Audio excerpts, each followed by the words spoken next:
Bien, buenos días a todos. Gracias por acompañarnos. Mi nombre es José de Jesús Martínez y pues vamos a hablar de la norma 036 el día de hoy. Voy a dar unos cuantos minutitos para que acabe de entrar todos los participantes que se registraron. Y iniciaré con la presentación de mi compañero Jorge Cartier desde España, quien nos hablará un poco sobre la norma 036-1. Bueno, yo les voy a hablar principalmente de la parte que tiene que ver con la legislación, porque como ustedes saben hay muchos cambios, ¿sí? Y él se encargará de la parte técnica de la aplicación de la norma y de este software que ellos han desarrollado, que a mí me parece muy, muy útil, que nos va a ahorrar bastante trabajo y que nos va a permitir mantener actualizada toda esta información. Entonces, voy a dar unos minutitos para que se conecten más personas. No sé, Jorge, si quieras dar los buenos días. Buenos días a todos, buenas tardes en España. Pues bueno, gracias a Jesús y a los amigos del IAR, pues hoy vamos a estar aquí explicando un poquito las metodologías que contempla la norma 36 de evaluación de riesgos ergonómicos.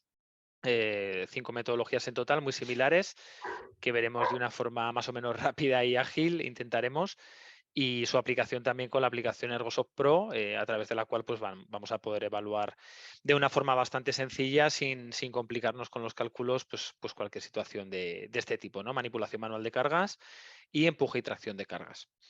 Empezará Jesús con una introducción un poquito de los aspectos más legales de la norma, y luego continuaré yo, haremos una pequeña presentación de los aspectos prácticos de la norma y después veremos su aplicación también en el software. Muy bien, pues yo creo que vamos a dar inicio.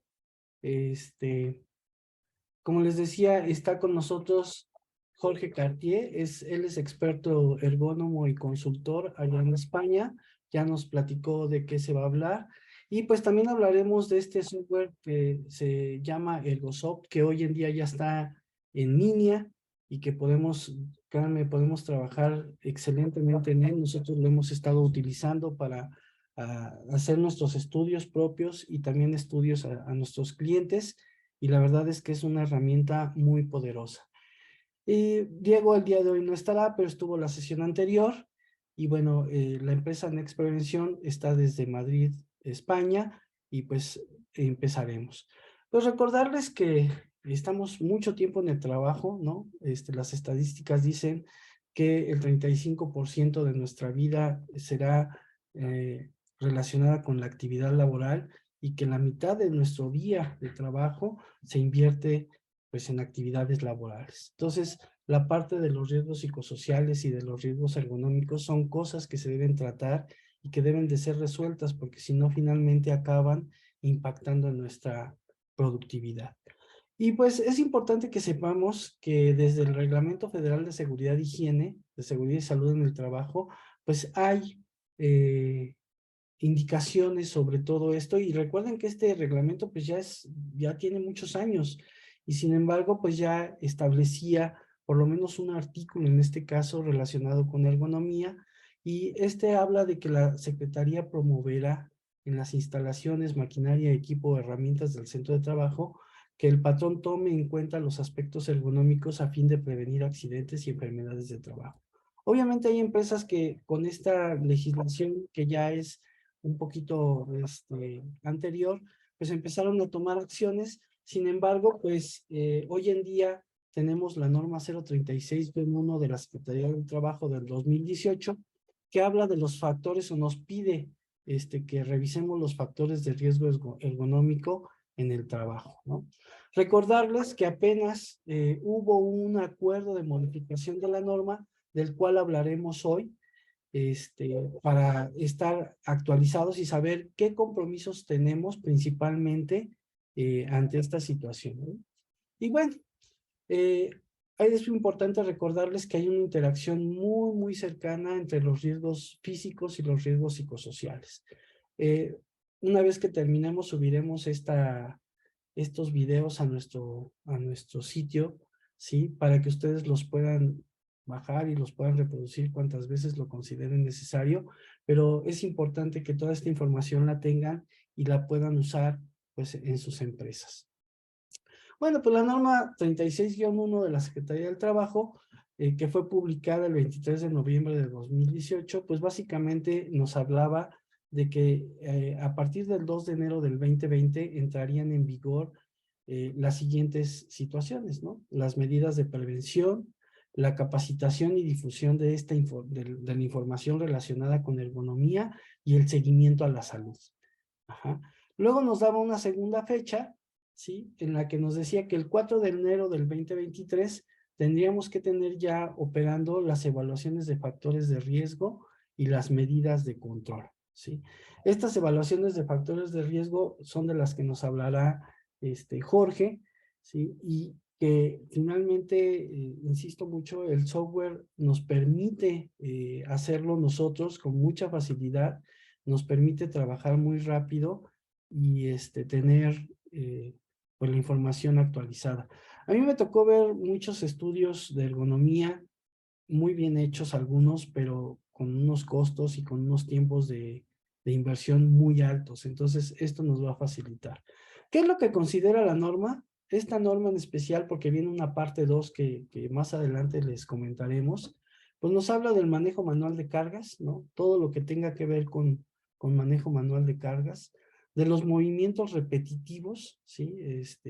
En especial en las bandas transportadoras, cuando se tienen que paquetar a mano todavía algunos productos, pues estos movimientos son los que más se presentan, ¿no? De las posturas forzadas, como esta que estamos viendo aquí en la imagen, ¿no? En la que pues básicamente este trabajador tiene que estar así en esa posición por un buen rato en lo que hace su trabajo, y todo esto, pues, las técnicas con las que se realizan estos análisis nos permiten saber qué es lo que debemos hacer para controlarlas, ¿no? Una de las partes importantes que nosotros como seguristas no debemos perder de vista son las obligaciones del patrón. Esta parte es importante porque recuerden que es la parte que nos va a requerir la autoridad, ¿no?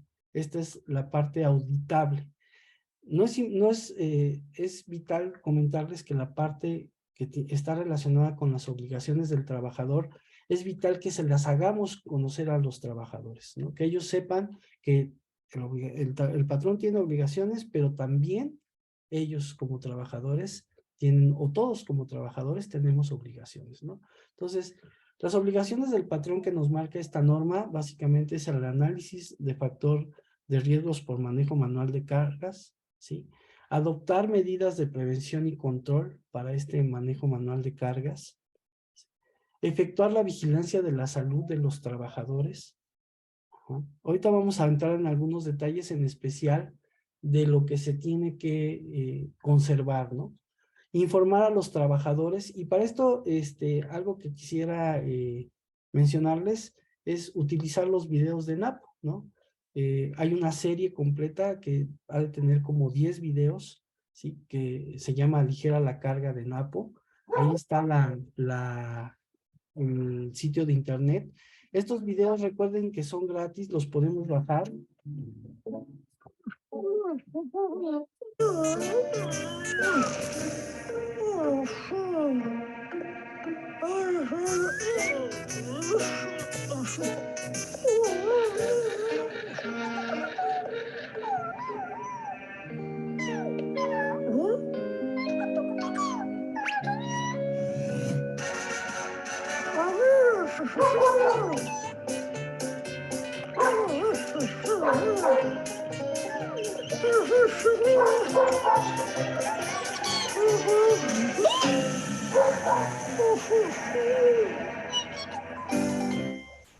Como pueden ver, son de excelente calidad, ¿sí? Y pues están diseñados para eso, ¿no? Están coproducidos por asociaciones europeas, y finalmente nos pueden dar información, no tienen idioma, como ustedes lo vieron. Seguramente muchos de ustedes lo conocen, Y entonces esta es una de las partes que nos pide que estemos informando a los trabajadores, ¿no? Y esta puede ser una excelente herramienta que es muy accesible y con la que podemos estar cumpliendo.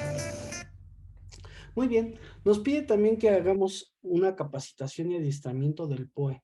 Esta es una de las otras normas que utilizan este concepto de POE, que es personal ocupacionalmente expuesto, ¿no? Y esta parte de decir personal ocupacionalmente expuesto es muy importante que la consideren, porque si finalmente algún trabajador dice, es que yo en algún momento de mi trabajo hago un manejo manual de cargas, se debe considerar como personal ocupacionalmente expuesto.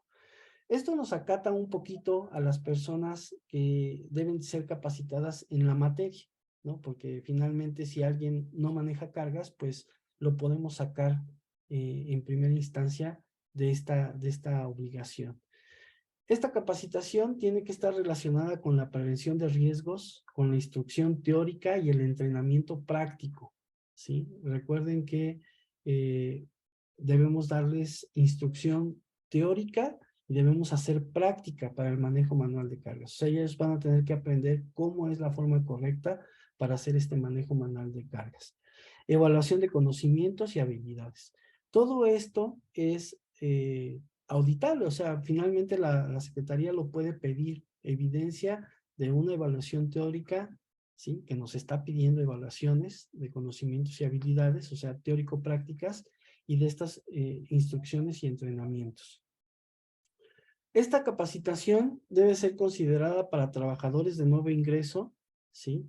Que pues vayan o sean personal ocasionalmente expuesto o vayan a realizar este tipo de actividades, ¿no? Deberá realizarse por lo menos cada 2 años. Entonces recuerden, esta parte también es verificable por la autoridad, ¿sí? Y bueno, si se puede dar antes de los 2 años, si hay herramientas o equipo nuevo, si hay evidencia de condiciones inseguras o lo sugiere la última evaluación ergonómica, ¿no? O sea, al hacer la evaluación nos damos cuenta que las personas no están haciendo las actividades correctamente y en ese momento tendríamos nosotros que reforzar la capacitación.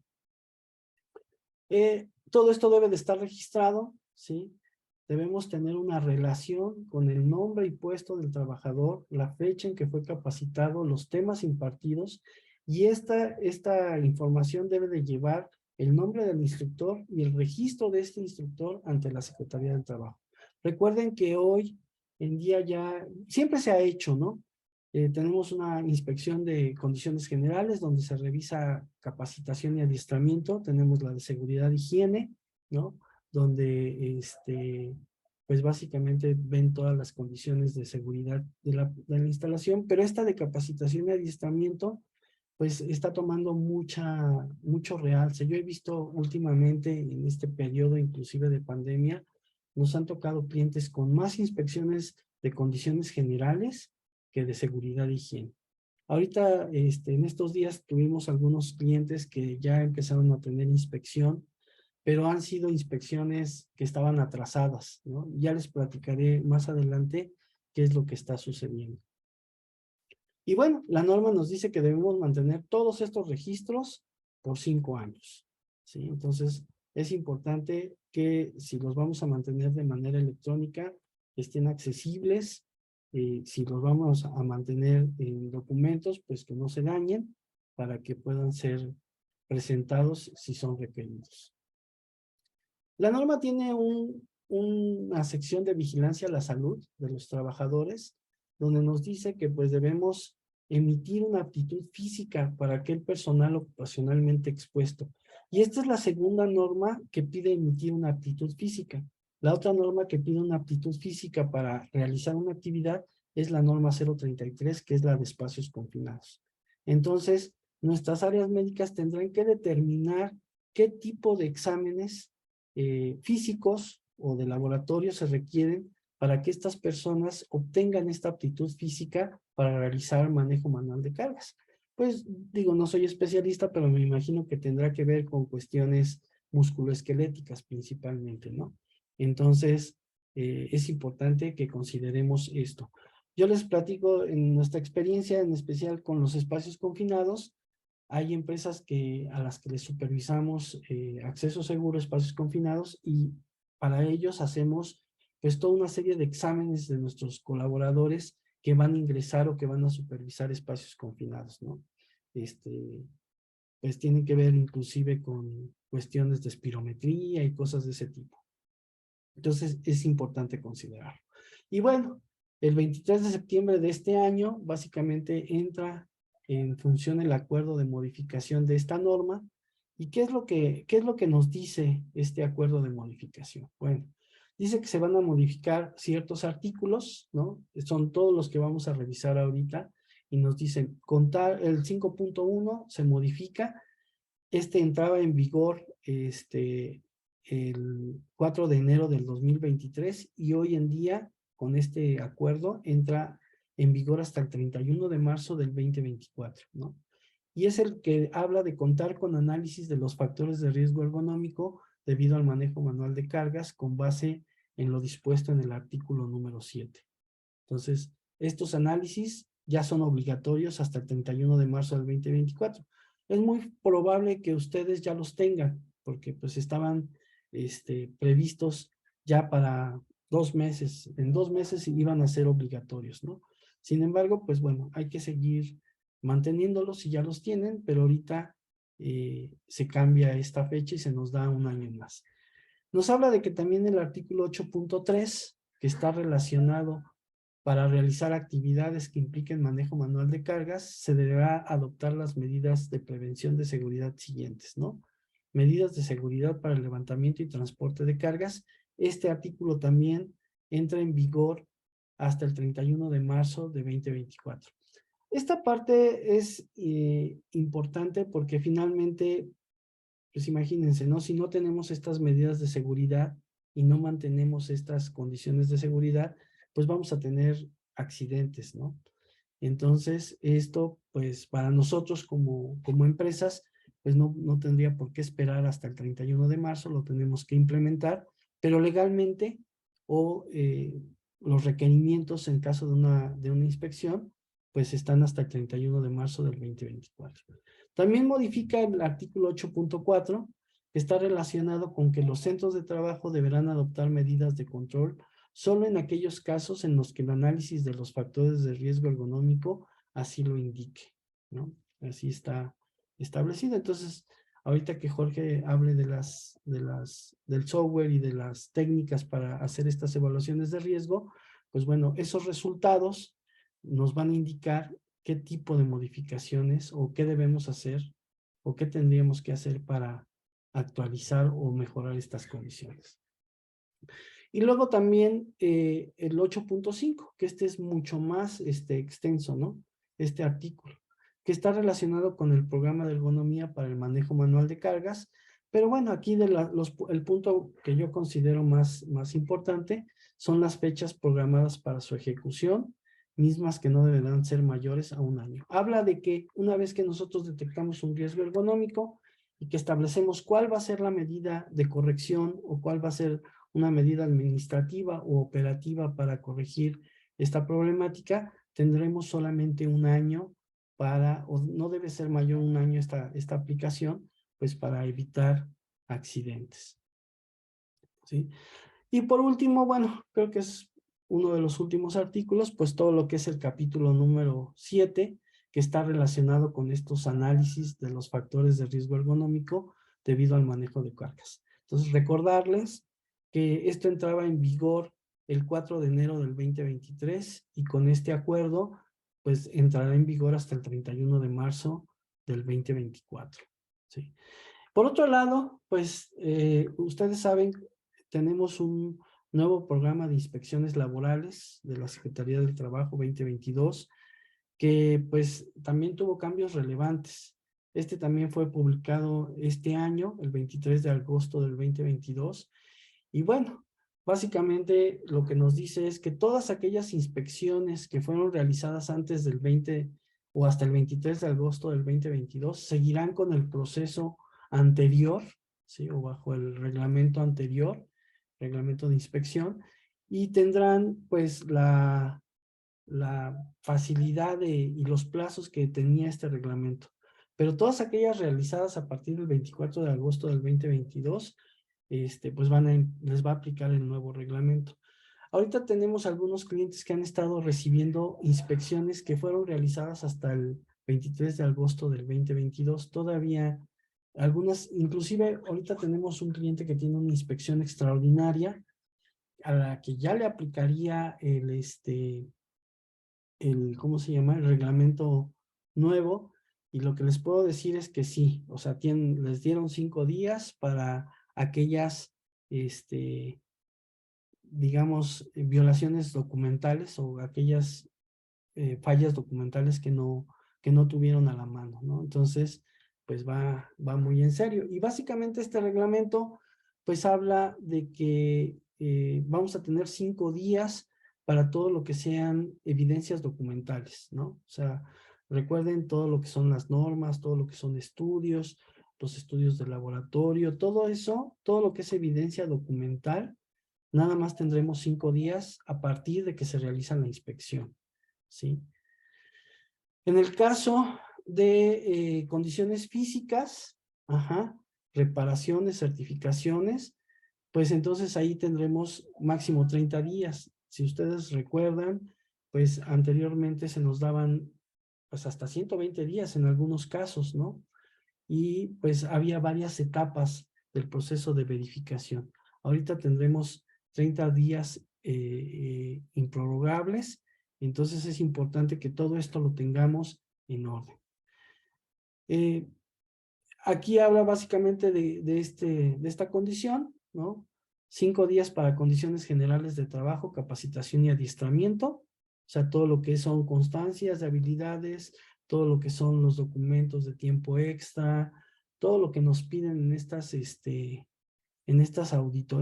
verificaciones. Para nosotros lo más importante son todas las constancias de capacitación y adiestramiento, ¿no? Tendremos nada más 5 días para presentar evidencia una vez que no haya, que se haya realizado la inspección, ¿no? Y 30 días para condiciones de seguridad. Hay una nota importante que dice que con independencia de lo anterior se iniciará de manera directa el procedimiento sancionador por la negativa a atender la inspección y se emitirá la multa correspondiente. Esto se ha estado mencionando mucho. Si nosotros por alguna razón no recibimos al inspector, las sanciones van a ser más fuertes que si nos pusieran, que si no cumpliéramos, ¿sí? Y además, automáticamente toda la acta de inspección o la lista de verificación que traiga el inspector pasa a ser pues multable. O sea, es como si no hubiéramos cumplido nada. O sea, ya no nos podemos salvar con el tema de que no hubo quien recibiera la inspección. Ahí nos la van a aplicar. Entonces tenemos que ser muy cuidadosos. Recuerden que debemos, en este caso, adiestrar a nuestros vigilantes en lo mejor, que son los primeros que dan la cara para que noten que es un inspector que debe de ser atendido rápidamente, que lo pase a las instalaciones, que alguien del área de recursos humanos o como estén organizados ustedes lo reciba y empiece este proceso. Si no, pues ya nos ha pasado, ¿no? Que de repente el inspector viene mal o a veces ni llega y de repente pues ya tenemos ahí una sanción porque supuestamente no recibimos la inspección. Entonces debemos ser muy cuidadosos con esta recepción del inspector. Hay un punto importante que todavía no lo hemos podido ver. Este cliente que les comentaba está recibiendo una inspección extraordinaria, entonces viene completa, ¿sí? Revisando las 28 normas, ¿sí? Pero se supone que a partir de esta fecha, en agosto, nosotros en vez de recibir requerimientos por 28 normas, se estarían recibiendo solamente por 7 normas. Esto normalmente y siempre se ha hecho, ¿sí? Lo que hace la Secretaría del Trabajo es ver cómo está la estadística de accidentes, ¿sí? Y hacia allá dirige sus esfuerzos, ¿no? Entonces ahora va a ser más específica y nos va a mandar inspecciones que tienen que ver con 7 normas relacionadas quizás con implementación. A lo mejor ahorita exactamente vendrán inspecciones que estén relacionadas con la norma 035 y 036, ¿no? Y dependiendo de los accidentes, pues lo complementarán con otras normas o dependiendo de la tendencia y los impactos que se estén teniendo en los centros de trabajo. Recuerden que la imposición de sanciones no nos libera de todos estos requerimientos, de todas estas obligaciones, ¿no? Entonces, las empresas infractoras de estos cumplimientos o actos de omisión que los motivar. Entonces, una vez que seamos infraccionados, aún así debemos cumplir, ¿no? Y la autoridad se va a dar el tiempo para que una vez que nos ha sancionado, aproximadamente 60 días hábiles, volverá a verificar que ya estemos cumpliendo, ¿sí? Entonces debemos estar pues muy atentos. Recuerden que desde que un poquito antes de que empezara la pandemia, inclusive yo diría que durante este sexenio no hemos tenido tantas inspecciones y eso pues nos puede hacer caer ahí en una confianza peligrosa, ¿no? Bueno, en caso de que persista el cumplimiento por parte del centro de trabajo, se considerará reincidente y básicamente estas reincidencias lo que provocan es que las sanciones económicas y administrativas pues aumenten, ¿no? Inclusive se dupliquen. Bueno, por mi parte es todo. Vamos a dejar que Jorge inicie con su parte, ¿sí? Y pues los dejo con Jorge Cartier. Como les decía, él es especialista en ergonomía y dejaremos todas las preguntas hacia el final para aprovechar este tiempo. Adelante, Jorge. De acuerdo, muchas gracias, Jesús. Bueno, pues vamos a empezar una presentación sobre la norma 36, donde veremos un poquito las diferentes metodologías. Les voy a compartir mi pantalla. Vamos a ver si soy capaz. Vale, bueno, me voy a proyectar. Vale, voy a ir un poquito rápido porque es un poco extenso y quiero que veamos las 5 posibilidades que nos da la norma. Vamos a empezar viendo cuáles son las metodologías que incluye. Vale, aquí. Vale, lo que se incluye en la norma 36 de ergonomía en realidad no cubre todo el espectro de evaluación ergonómica que nos vamos a poder encontrar, todas las casuísticas, ¿vale? En este caso se ha centrado en manipulación manual de cargas y tareas de empuje o tracción de cargas, ¿vale? Lo que sería empujar o jalar la carga.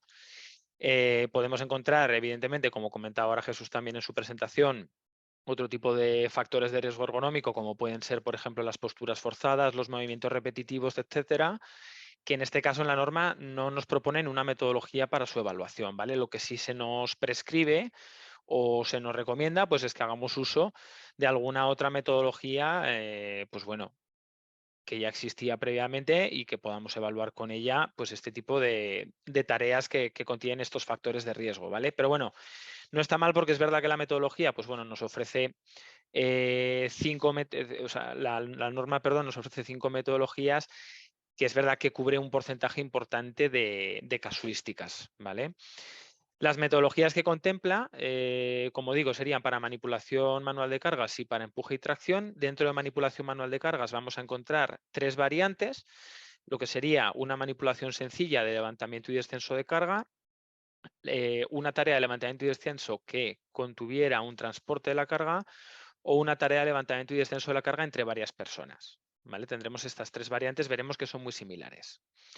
Y por parte del empuje y la tracción de cargas, incluye 2 variantes. Una que sería sin uso de equipo auxiliar, que estaría pensada pues, para todos aquellos ejercicios de empuje o tracción de cargas pues, que consistieran en rodar un objeto o consistieran en arrastrar un objeto por el suelo, y con equipo auxiliar, que ya sería con uso de traspaletas, carros, etcétera, etcétera. ¿Vale? Cualquier tipo de equipo que no fuera propulsado, es decir, que fuera de empuje manual, con el que trasladásemos una carga.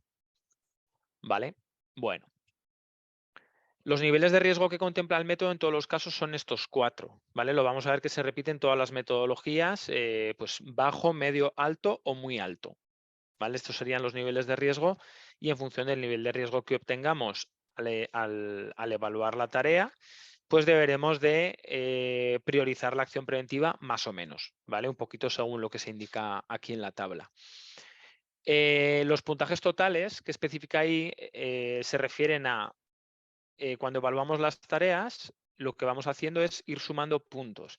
Cuantos más puntos tiene la tarea, más desfavorable es la manipulación o el empuje o arrastre, ¿vale? En este caso.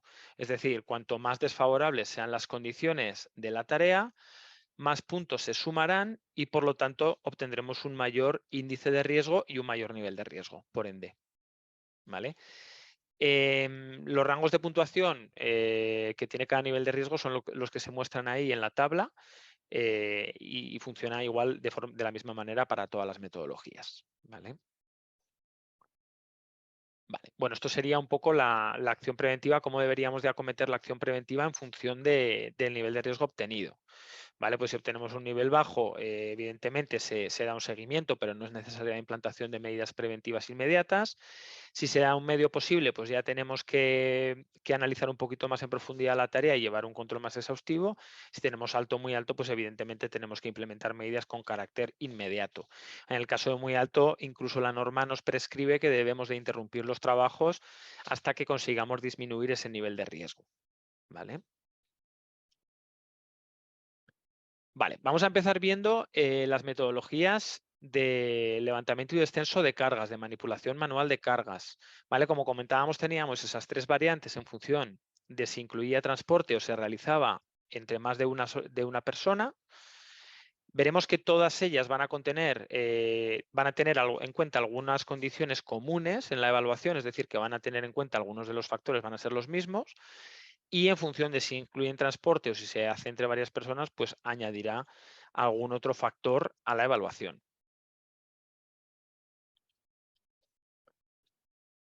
Antes de empezar con las metodologías, en la norma se establece una tabla de pesos máximos a manipular, ¿vale? Que esto es una cosa que no está directamente relacionada con las metodologías de evaluación que nos propone la norma, sino que es como una especie de, pues bueno, guía de referencia que podemos tener en cuenta, ¿vale? Atendiendo a esta guía de referencia, que también está basada en otras metodologías y otras normas ISO que existían previamente, pues vemos que el peso máximo a manipular siempre va a estar en 25 kilos, ¿vale? Las normas ISO, por ejemplo, relacionadas con manipulación manual de cargas, hacen una excepción en la cual se puede llegar a manipular hasta 40 kilogramos cuando se realiza de forma puntual o esporádica y el levantamiento de la carga lo realizan personas en buenas condiciones físicas, ¿vale? Esto es un poquito subjetivo, es un poquito difícil de valorar.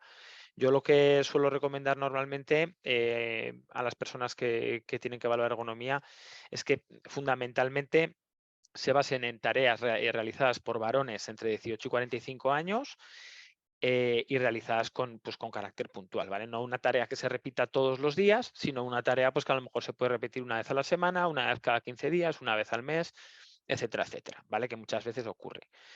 En el caso de que esas condiciones no se cumplan, no manipularemos esos 40 kilos y nos ceñiremos al máximo de 25, ¿vale? Tenemos que tener en cuenta que estas masas máximas que podemos manipular en función del colectivo de población al que pertenezcamos van a ser en condiciones ideales de manipulación, ¿vale? Lo lógico es que manipulemos 25 kilos cuando las condiciones de la manipulación son ideales, ¿vale? Esto quiere decir que podemos coger la carga a una distancia entre los nudillos y los codos y dejarla también a una distancia entre los nudillos y los codos, siempre manipulándola a una altura vertical adecuada. Cuando la carga esté pegada al cuerpo o podamos tener los brazos relativamente cerca de la columna y cuando la carga pues también tenga un agarre bueno, es decir, que cuente con unas asas, con asideros o con alguna manera pues, de poder sujetarla de una forma cómoda y confortable para el trabajador. Deberemos hacerlo también en una postura neutra sin tener que girar el tronco, ¿vale? Estas son un poco las condiciones ideales de cualquier levantamiento y de esta manera podríamos llegar a esos 25 kilos. Para el público femenino, en este caso, lo que se nos dice es que el máximo debería de ser de 20 kilos cuando nos encontremos entre 18 y 45 años, ¿vale? Bueno, aquí vemos un poquito los factores del levantamiento que tiene en cuenta cada una de las tres variantes de la metodología de manipulación manual de cargas. Simplemente es una tabla, pues bueno, una matriz un poco por tener en cuenta, pues que podemos ver de un vistazo que, por ejemplo, en la de levantamiento y transporte de cargas, en la que tenemos que transportar la carga, desplazarnos con la carga, vaya, pues tenemos que tener en cuenta si existen obstáculos en la ruta, la distancia de transporte, pues bueno, es un poco todo bastante lógico. Ahora cuando desgranemos un poquito mejor las diferentes metodologías iremos viendo las diferencias. Vale. Vamos con la primera. Levantamiento y descenso de cargas por un solo trabajador individual. ¿Vale? No implica transporte de la carga. Vamos a ir viendo los factores. Vamos a perder un poquito más de tiempo en la primera porque todos los factores que veamos van a ser nuevos y luego las otras dos, pues como la mayoría ya los habremos visto en la primera, iremos un poquito más rápido. ¿Vale? Lo primero que se tiene en cuenta, evidentemente, es el peso de la carga y la frecuencia en la que se producen los levantamientos. Esto es así en todas las metodologías de manipulación manual de cargas. La diferencia que tiene esta norma 36 en su metodología es que lo que hace es unir en una matriz el peso de la carga y la frecuencia del levantamiento para decidir cuántos puntos le asigna a esta condición concreta de este levantamiento. ¿Vale? Según vemos en ese gráfico que está sacado directamente de la norma, todo lo que caiga en la zona verde pues añadirá 0 puntos, lo que caiga en la zona naranja añadirá 4 puntos, lo que caiga en la roja 6 puntos y lo que caiga en la morada o púrpura 10 puntos. ¿Vale? Vemos que tenemos que cruzar por un lado el peso de la carga en el eje de las Is, ya vemos ahí que tenemos entre 0 y más de 50 kilos, y por otro lado en el eje de las X el número de levantamientos que se realizan. En este caso puede ser desde un levantamiento por día hasta un levantamiento cada 5 segundos. ¿Vale? Que no es lo normal, evidentemente. De manera que si, por ejemplo, tenemos un peso de 10 kilogramos que se levanta una vez cada 2 minutos, ¿vale? Pues vemos que caeremos, no sé si se ve mi ratón, perdón, en este cuadrante de aquí que está en la zona verde. ¿Vale? En la zona naranja vemos que todo lo que pase de 20 kilos prácticamente ya cae en zona naranja. ¿Vale? Vale. Esto lo cruzaremos y obtendremos la puntuación correspondiente. Segunda condición de levantamiento, la distancia horizontal. ¿Vale? Es la distancia que hay entre la columna vertebral y el punto sobre el que sujetamos la carga con nuestras manos. Esta distancia, cuanto menor sea, evidentemente, pues más favorable será la manipulación. Y cuanto más alejemos las manos de la columna, del eje de la columna, pues más desfavorable será la manipulación. ¿Vale? Esto lo puede comprobar cada uno en su casa cogiendo un objeto. Si extendemos los brazos, el objeto nos pesa más que si lo llevamos pegado al cuerpo. ¿Vale? Evidentemente. Aquí se nos proponen cuatro puntuaciones. Bueno, en realidad son 3, pero en función un poco de las condiciones. Ya ven ahí en la tabla que está sacada de la norma, pues cuáles serían las condiciones. La óptima, obviamente, sería tener la carga pegada al cuerpo con el tronco erguido, que sumaría 0 puntos, y luego podemos sumar 3 o 6 puntos en función de si esas condiciones ya no son tan adecuadas. Si los brazos se alejan del cuerpo, sumaríamos 3, y si debemos inclinar el torso hacia adelante, también sumaríamos 3. Si se producen esas dos condiciones juntas, sumaríamos 6 puntos en este caso. Región de levantamiento vertical. Esta región, esto se conoce como desplazamiento en otras metodologías, desplazamiento vertical de la carga. Aquí lo que evaluamos fundamentalmente es la diferencia entre el punto de levantamiento y el punto en el que dejamos la carga en lo que a distancia desplazamiento vertical se refiere. Esta metodología, las metodologías de la norma 36 por lo general, se han diseñado de manera que sean más sencillas de aplicar. ¿Vale? Normalmente las metodologías de manipulación manual de cargas, lo que se nos pide es que midamos los centímetros. En este caso, el desplazamiento vertical de la carga implicaría medir con 1 metro la diferencia entre el punto de origen y el punto de destino y especificar en la metodología exactamente cuántos centímetros hemos desplazado la carga. Lo mismo con la distancia horizontal y con la distancia vertical. En este caso, la metodología simplifica un poquito esta evaluación y lo único que nos pide, pues bueno, es que expliquemos o seleccionemos el valor que más se aproxime a las condiciones que se están generando en la tarea que estamos evaluando, ¿vale? En este caso, todo lo que esté por encima de la rodilla o por debajo del codo se considera a nivel verde, lo que esté por debajo de la rodilla o por encima del codo, nivel naranja, y lo que esté a nivel de suelo por encima de la cabeza, que son las condiciones más desfavorables, pues será a nivel rojo, que suma 3 puntos. Torsión y flexión lateral del torso. Vale, aquí lo que evaluamos es la necesidad de tener que girar o bien girar la cintura hacia uno de los lados para manipular la carga, o bien tener que inclinar el torso hacia adelante, ¿vale? O de lateral, flexión lateral. Vale, pues evidentemente lo ideal es tener el tronco en una posición neutra. Todo lo que requiera una inclinación o una torsión, pues será en este caso o bien nivel naranja o nivel rojo cuando se produzcan ambas al mismo tiempo. Este factor de restricciones posturales está introducido por la norma, no está presente por lo general en otras metodologías de evaluación. Aquí lo que vamos a valorar es si durante la manipulación de la carga nuestra postura corporal está o no restringida. Es decir, si por ejemplo estamos trabajando en un espacio que sea pequeño, que sea angosto, y a lo mejor tenemos que permanecer agachados, o tenemos que ponernos de lado porque tenemos un espacio muy estrecho, ¿vale? Pues en ese caso marcaríamos la opción de postura restringida o postura severamente restringida, ¿vale? En función de, esto ya es un poco a criterio del técnico, en función de lo restringida que esté en este sentido la postura. Acoplamiento mano-carga, esto es lo que se llama por lo general en otras metodologías la calidad del agarre. Aquí vamos a evaluar cuál es la calidad del agarre de la carga en cuestiones de, pues bueno, de confort, ¿vale? De comodidad.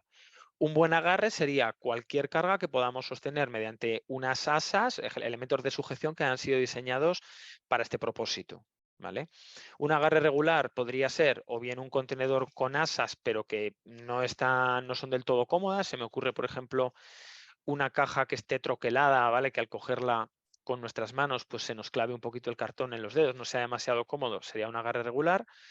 Y también sería un agarre regular cualquier sujeción de una caja por la base, ¿vale? Cuando cogemos una caja por la parte de abajo porque no tiene asas, poniendo las palmas de las manos a 90 grados con respecto a los dedos, pues eso sería un agarre regular. Y un agarre malo, pues ya sería, pues por ejemplo, cuando tenemos que manejar un saco que no tiene un asidero concreto, ¿no? En el que tenemos que sujetar la carga de una forma irregular, que la carga, pues la masa de la carga pues puede moverse de forma imprevisible, pues sería un agarre malo, ¿vale? En este caso sumaría 0, 1 o 2 puntos en función del tipo de agarre. Superficie de trabajo.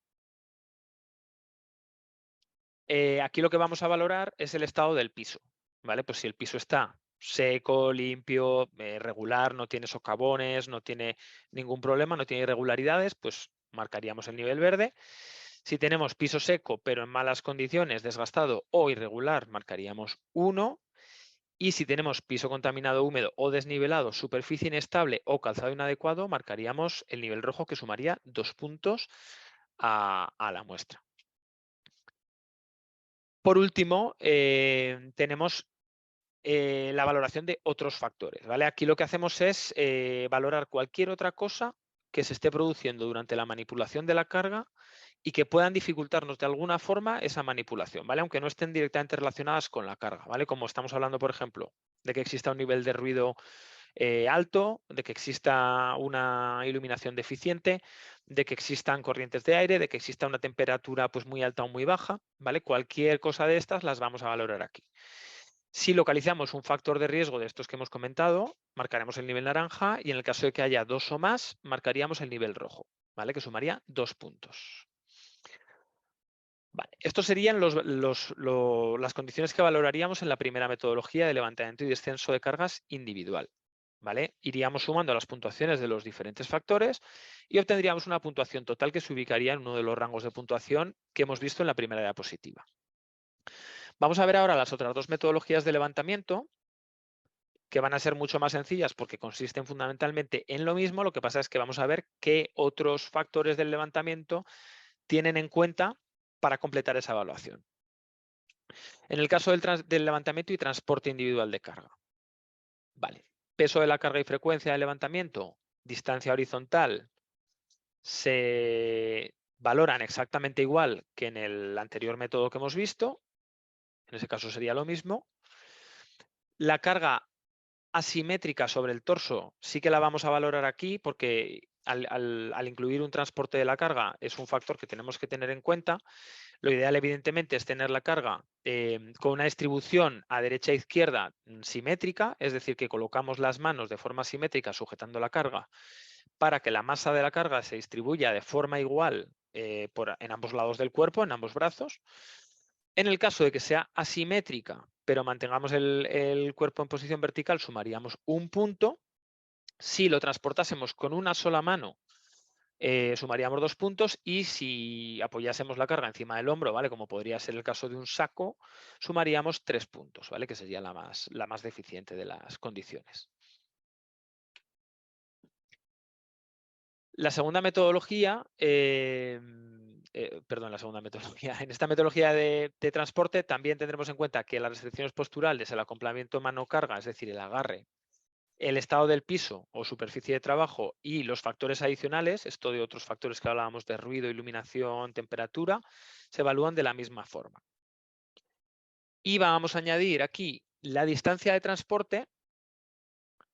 Tendremos que valorar si el transporte está entre 2 y 4 metros, ¿vale? En cuyo caso no añadiremos puntuación. Entre 4 y 10 metros añadiremos un punto y por encima de 10 metros añadiremos 3 puntos. Los obstáculos en la ruta. Esto hace referencia a que la ruta que tiene que seguir el trabajador con la carga pues esté libre de obstáculos o exista una pendiente en la ruta pues mayor a 5 grados de desnivel. Si tenemos un camino plano sin pendiente y no hay obstáculos, pues no añadimos ninguna puntuación. Si existe una pendiente pronunciada o hubiera que subir algún escalón o hubiera que pasar a través de una puerta estrecha o pudiéramos tropezar con algún objeto, marcaríamos un 1. Y si implicase subir por escaleras o pendientes especialmente empinadas, pues entonces marcaríamos un 3. ¿Vale? Vale. Estos serían los factores, digamos, que añadiríamos. Por un lado, cómo se lleva sujeta la carga, ¿vale? Si es asimétrica o simétrica con respecto al torso. Por otro lado, la distancia de transporte. Y por último, los obstáculos en la ruta y la pendiente de la ruta. ¿Vale? Vamos a ver la tercera metodología. Esto consiste en el levantamiento y descenso de cargas entre más de un trabajador, es decir, 2, 3 o máximo 4 personas. No está contemplado que la carga pueda levantarse por más de 4 personas en este caso. Vale, en este caso en el peso de la carga sí que tenemos una pequeña diferencia porque aquí no se nos pide que crucemos esa matriz de peso y frecuencia del levantamiento, sino que simplemente vamos a tener en cuenta el peso comparado con el número de personas que están participando en el levantamiento. Ahí tenemos en la tabla un poco la matriz de personas y pesos máximos, ¿vale? Pues si se levanta entre 2 personas y pesa menos de 35 kilos o se levanta entre 3 personas y pesa menos de 40, no añadiríamos riesgo en este factor. En el naranja pues vemos para 2 personas entre 35 y 50 kilos, para 3 entre 40 y 75 o para 4 entre 40 y 100. ¿Vale? Pues ahí añadiríamos valor 4 y así sucesivamente para el nivel rojo y para el nivel morado. ¿Vale? En la distancia horizontal también nos cambian un poquito, aunque es muy, muy similar a lo que hemos visto hasta ahora, cambian un poquito los dibujos, ¿vale? Porque al ser entre varias personas, pues bueno. Pero al final la lógica es un poquito la misma, ¿vale? Si llevamos la carga pegada y el tronco recto, pues no añadimos ningún tipo de riesgo. Si la carga se despega o tenemos que flexionar el torso, añadiremos en el nivel naranja un valor de 3. Y si ocurren ambas condiciones al mismo tiempo, pues añadiremos 6 puntos en el nivel rojo. Para la distancia vertical, pues un poquito lo mismo, es muy similar. Todo lo que esté por debajo del codo y por encima de la rodilla se considera nivel 0, o sea, valor 0. Si está ligeramente por encima de la rodilla o debajo del codo, sería nivel 1. Y si ya tenemos que elevar la carga por encima de los hombros o a nivel de suelo o inferior, pues añadiríamos un valor 3 en el nivel rojo de riesgo. Para estos factores que tenemos aquí contemplados, evaluaremos de la misma manera que en la primera metodología que hemos visto de levantamiento individual de cargas. Y aquí vamos a añadir un factor extra que es el que se llama de comunicación, coordinación y control. Aquí lo que evaluamos es si existe algún tipo de coordinación durante el levantamiento de la carga. Vamos a suponer que hay 4 personas pues levantando, yo qué sé, un frigorífico desde un camión bajándolo al suelo, ¿no? Vamos a suponer de una plataforma de un camión al suelo. Y a lo mejor esas personas pues probablemente por el volumen de la carga no se ven las caras. Entonces, si hubiese un quinto trabajador indicando cómo se va efectuando el levantamiento y dando instrucciones de cómo evaluarlo, o sea, de cómo efectuarlo, perdón, pues eso sería una buena coordinación. En este caso habría una persona que estaría coordinando ese levantamiento. Si los trabajadores tuvieran contacto visual entre sí, pues también se consideraría que sería una buena coordinación, porque podrían darse instrucciones de, oye, baja tú la carga o sube un poquito, etcétera. Y podría ser regular o malo o deficiente, pues por ejemplo en una situación de ruido en la que los trabajadores no pueden hablarse, no existe contacto visual, pues sería una coordinación mala o deficiente. ¿Vale? Si a lo mejor hubiese ruido, pero los trabajadores se vieran las caras y pudieran hacerse de alguna forma señales, pues podría ser una coordinación regular. ¿Vale? Lo que evaluamos es eso, que exista una posibilidad de comunicación entre los miembros o, en su defecto, que exista una persona coordinando ese levantamiento. ¿Vale? Vale, esto serían las metodologías de manipulación manual de cargas. Vamos a ver ahora las metodologías de empuje y tracción. Bueno, esto es un pequeño ejemplo, si quieren lo podemos revisar rápidamente. Esto sería un ejemplo, pues bueno, de una tarea de levantamiento individual de cargas con transporte, ¿vale? Para ver cómo quedaría. Pues en este caso sería una caja de 20 kilos que se mueve con una frecuencia de 2 movimientos por minuto, movimiento cada 30 segundos. La estantería de destino estaría a 12 metros de la estantería de origen. El volumen de la carga, como vemos en la imagen, nos permite mantenerla cerca del cuerpo. La caja se transporta con las dos manos simétricas centradas en la vertical del torso. ¿Vale? Vemos que la distribución de pesos de la carga está equilibrada, es simétrica. El agarre implica sujetar la caja por debajo con la mano a 90 grados. No existen restricciones posturales. El piso está en buen estado. Durante la ruta debe sortear algunos palés que están ubicados en el suelo. Y durante el verano se dan temperaturas de hasta 35 grados en el almacén. Esas serían las condiciones. Vamos a ver cómo quedaría a nivel de puntuaciones en el método. Vale. Peso y frecuencia. 20 kilos 2 veces por minuto. Si cruzamos los datos en la matriz, obtendríamos una puntuación de 4, que sería un nivel de riesgo naranja. Distancia horizontal, como la carga está pegada al cuerpo, suma 0 puntos. En la carga asimétrica sobre el torso, al estar la caja transportada centrada con la vertical del torso, 0 puntos de nuevo. No existen restricciones posturales, por lo tanto, 0 puntos también. El acoplamiento mano-carga hemos visto que cogíamos la caja por debajo con las palmas de las manos a 90 grados. Vemos ahí a este chico. Por lo tanto, eso se considera un agarre regular, ¿vale? Y suma 1 punto. La superficie de trabajo, el piso hemos dicho que estaba en buen estado, por lo tanto 0 puntos. Existe un obstáculo en la ruta, en este caso debe de sortear algunos palés que están en el suelo, por lo tanto sería de nuevo nivel naranja 1 punto. Distancia de transporte serían 12 metros. Recordemos que hasta 10 metros, entre 4 y 10 metros, añadíamos 1 punto y por encima de 10 metros añadíamos 3 puntos. En este caso, al ser 12 metros, añadimos 3 puntos.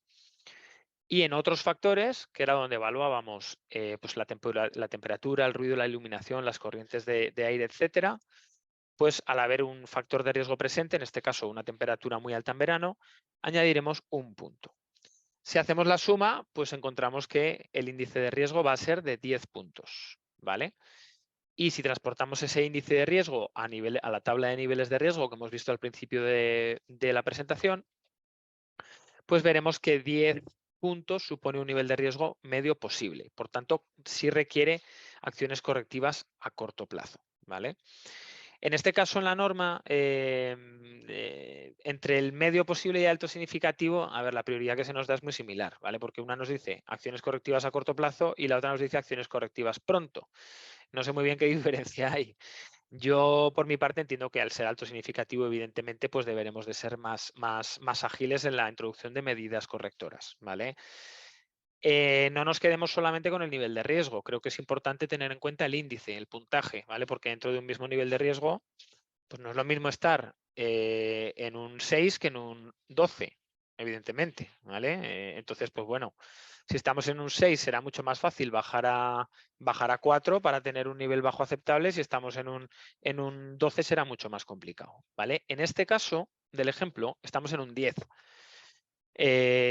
Pues bueno, aquí, por ejemplo, lo que podríamos hacer para reducir ese nivel de riesgo un poquito es reducir la distancia recorrida y el peso de la carga. Eso sería lo ideal, ¿vale? Si redujésemos la distancia recorrida en 2 metros, que ya serían 10 metros en vez de 12, o sea, si consiguiéramos ubicar esas cajas un poquito más cerca de la estantería de destino, pues reduciríamos 2 puntos.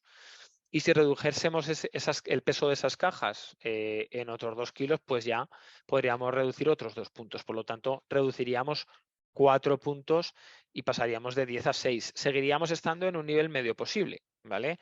Pero bueno, luego podríamos hacer otras cosas como, por ejemplo, en este caso, pues asegurar que no existen obstáculos en la ruta, por ejemplo, troquelar las cajas con un hueco para meter las manos y sujetarlas de una forma mejor, y ahí reduciríamos otros 2 puntos. Ya estaríamos en el nivel bajo aceptable, ¿vale? Reduciendo 6 puntos, pues bueno, simplemente un poco por ver gráficamente de qué forma podríamos mejorar el índice de riesgo obtenido, ¿vale? Hay muchas formas. Normalmente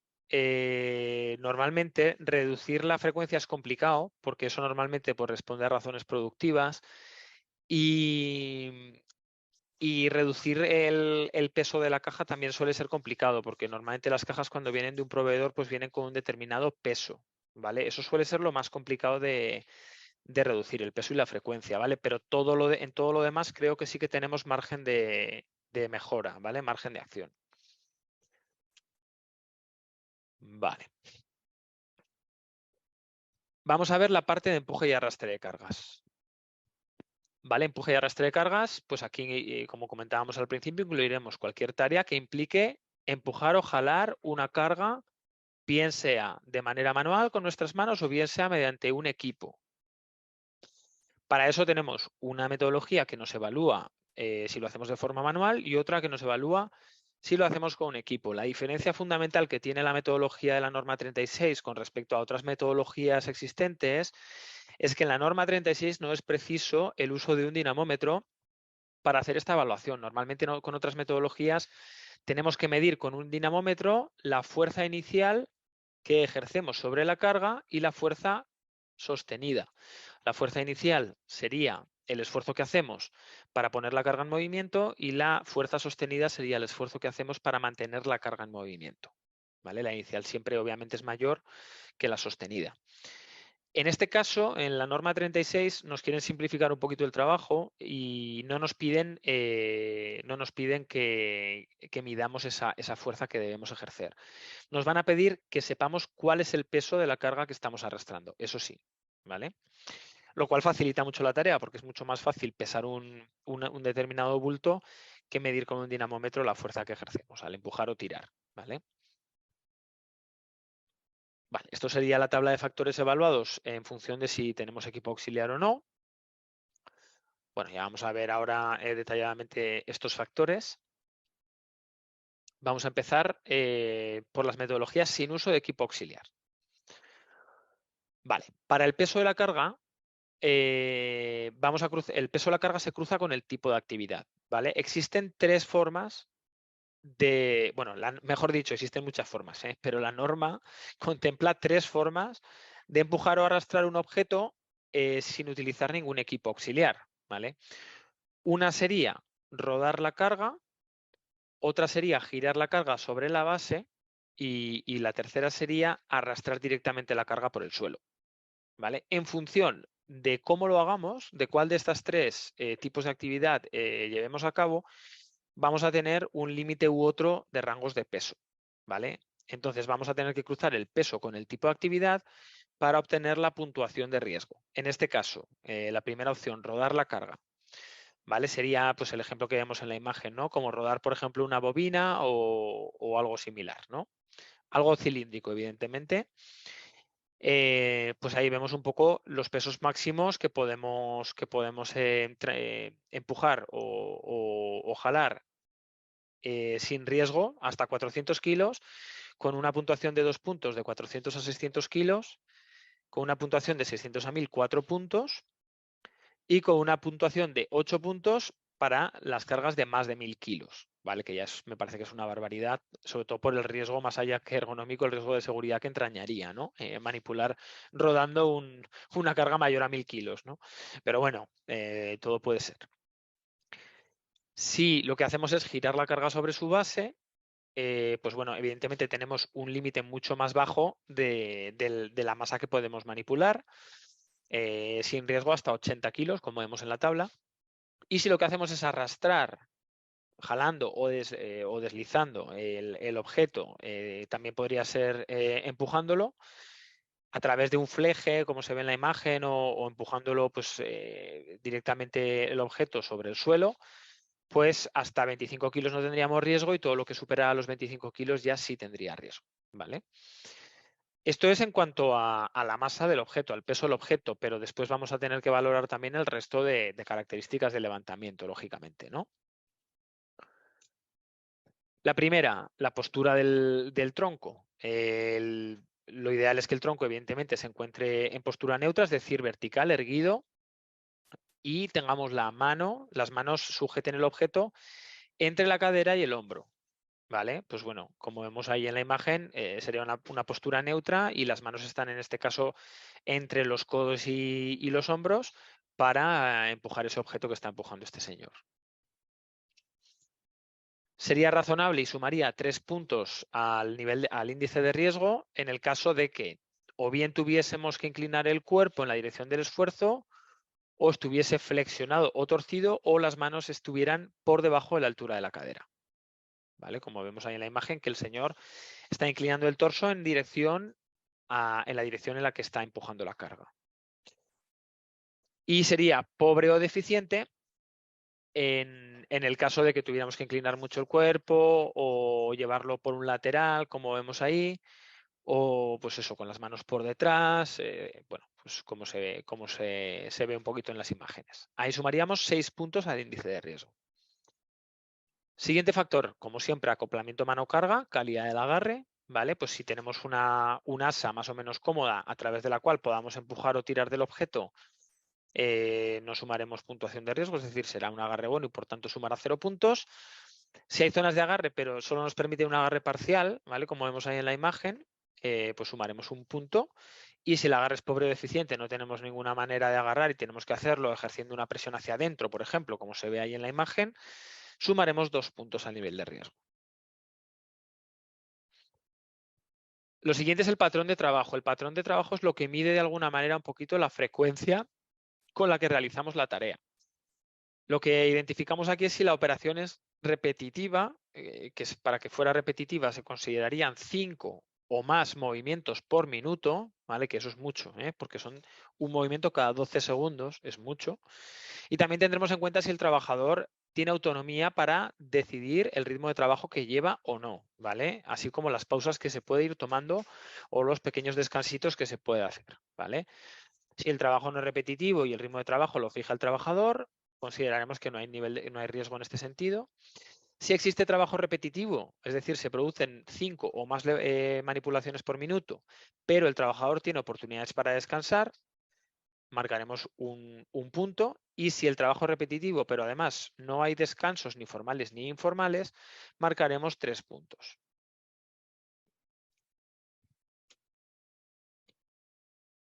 Otro factor que tendremos que tener en cuenta es la distancia que recorremos jalando o empujando la carga. Hasta 2 metros no añadiremos puntuación. Entre 2 y 10 metros añadiremos 1 punto y más de 10 metros añadiremos 3 puntos, ¿vale?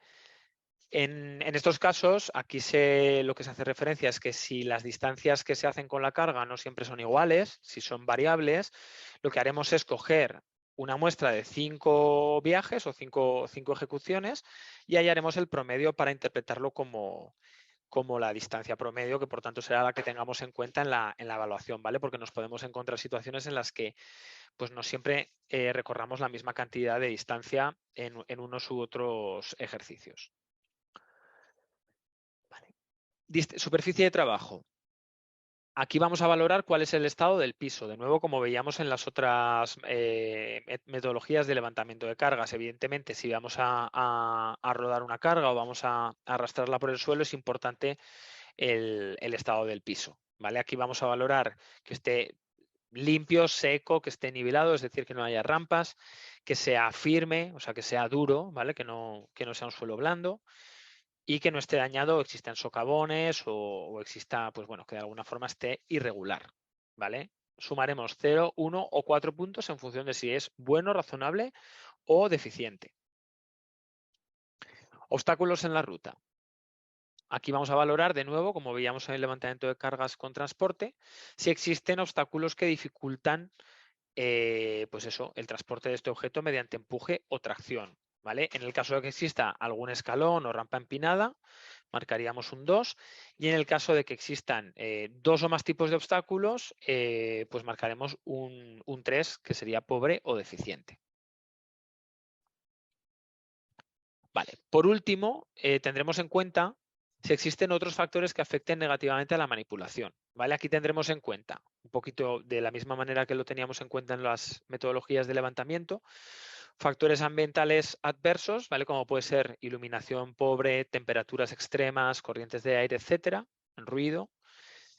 Equipo de protección, pues EPIs o vestuario que dificulte la tarea, ¿vale? Pues que llevemos un montón de EPIs puestos y no sea difícil hacer esta manipulación por culpa de los EPIs. O cargas grandes que nos impidan ver lo que hay al otro lado, pues o inestables, o pues bueno, que estén calientes, que tengan bordes afilados.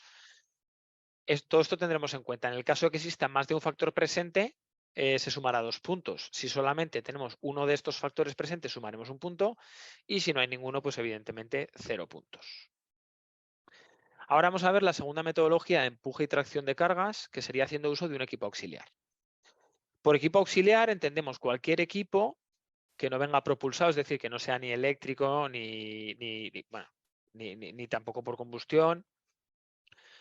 Es decir, que tengamos que empujar o tirar nosotros mismos con nuestra propia fuerza, ¿vale? Pues bueno, carretillas, carros, transpaletas, etcétera, etcétera, ¿vale?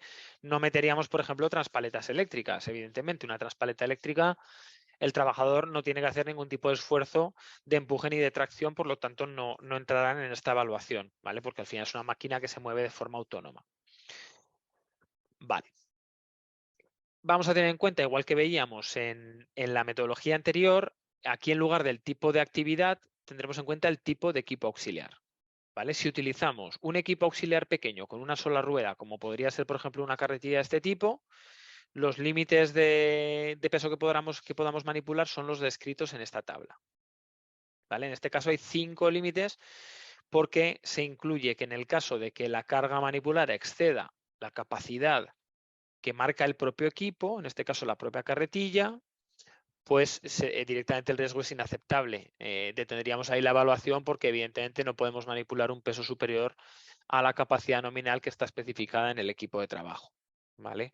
Para todo lo demás, pues tenemos esos rangos de puntuación que van entre 0 y 8 puntos. El segundo tipo de equipo auxiliar sería mediano, con 3 o más ruedas fijas o móviles. Jaulas, carros o contenedores con ruedas, ¿vale? Vemos ahí un poquito el ejemplo de lo que sería un contenedor tipo basura, ¿vale? Que bueno, que tiene, bueno, en ese caso sí que tiene unas asas ahí para empujarlo.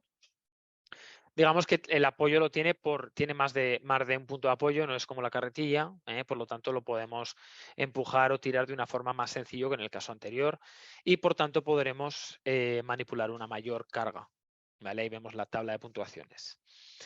El tercer tipo de equipo auxiliar, que sería un poco ya el ideal, pues ya sería un equipo grande como podría ser una transpaleta o bien que fuese sobre rieles, ¿vale? Supongamos que tenemos que empujar la carga, pero esa carga se ubica sobre unos raíles o rieles que directamente la dirigen, ¿vale? Nosotros solamente tendríamos que hacer lo que es el movimiento de empuje o tracción, ¿vale? Pues ahí, evidentemente, la cantidad de peso que podemos manipular es mucho mayor.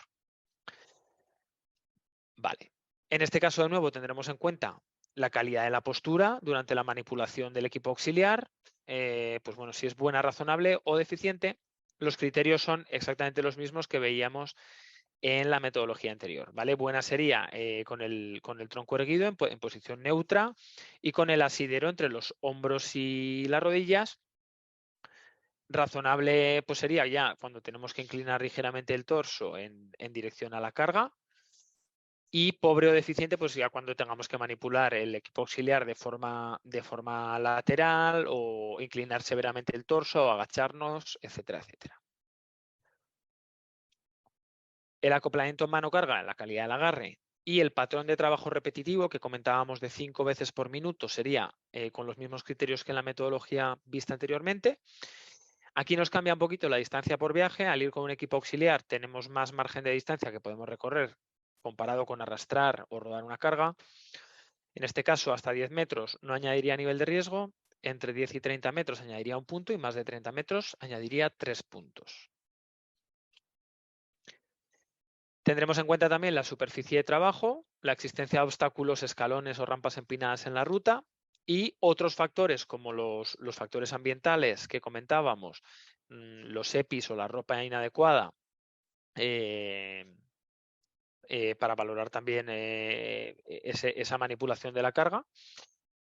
Y, por último, la condición del equipo auxiliar, es decir, que el equipo auxiliar cuente con un programa de mantenimiento preventivo programado y que esté en un equipo razonable de conservación, ¿vale? En buen estado. Es muy diferente utilizar una transpaleta cuando es nueva que cuando tiene 10 años, evidentemente, ¿vale? No tiene nada que ver la cantidad de peso que podemos transportar con una transpaleta nueva a lo que podemos transportar cuando la transpaleta está deteriorada, ¿vale? Por lo tanto, pues bueno, aquí lo que nos plantean por un lado es que el equipo se encuentre en buen estado y por otro lado que exista un mantenimiento preventivo, ¿vale? Si el mantenimiento es reactivo, no es decir, solo se realiza cuando surge una avería, una incidencia, un problema, sería razonable, y si no tenemos ningún tipo de mantenimiento y el equipo está en mal estado de conservación, pues marcaremos que es pobre.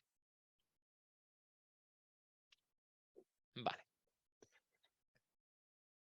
Vamos a ver un pequeño ejemplo para terminar. Supongamos que el trabajador tiene que transportar cajas con una transpaleta desde el almacén hasta los muelles de expedición y para ello, pues bueno, vemos que usa una transpaleta. En este caso, pues tiene buena pinta, ¿no? La que está utilizando. Puede transportar diferentes cargas, siendo la de mayor peso de 900 kilos. El cuerpo se mantiene relativamente recto durante el movimiento. El agarre es palmar y se realiza sobre los asideros de la transpaleta, como vemos en la imagen. Sea una operación repetitiva de más de 5 desplazamientos por minuto, pero el trabajador pues, puede decidir hacer pausas cuando lo necesite. La distancia de viaje es de 24 metros, el estado del piso es adecuado, la transpaleta está en perfecto estado. En ocasiones puede encontrar obstáculos en la ruta, tiene que sortear palés que se encuentran ubicados a lo largo del recorrido, y también es habitual que tenga que subir la rampa de acceso del muelle al camión, que tiene una pendiente de 5 grados y un pequeño escalón. Y no se dan otros factores que puedan afectar a la manipulación. Vale, pues vamos a ver cómo quedaría esta evaluación. Por tipo de equipo auxiliar y peso de la carga, la puntuación es de 2, ¿vale? Porque 900 kilos con una transpaleta manual, bueno, es bastante peso, pero no entramos en niveles de riesgo muy altos. Se podrían manejar más peso. La postura es erguida, por lo tanto, añade 0 puntos. El acoplamiento es bueno, mano-carga, por lo tanto, añade 0 puntos también. El patrón de trabajo es repetitivo, pero con oportunidad de hacer descansos cuando se necesite, por lo tanto, añadiríamos ahí un punto. La distancia por viaje es de 24 metros. Al llevar una transpaleta también añadiríamos un punto. El estado del equipo de la transpaleta es adecuado, por lo tanto 0 puntos.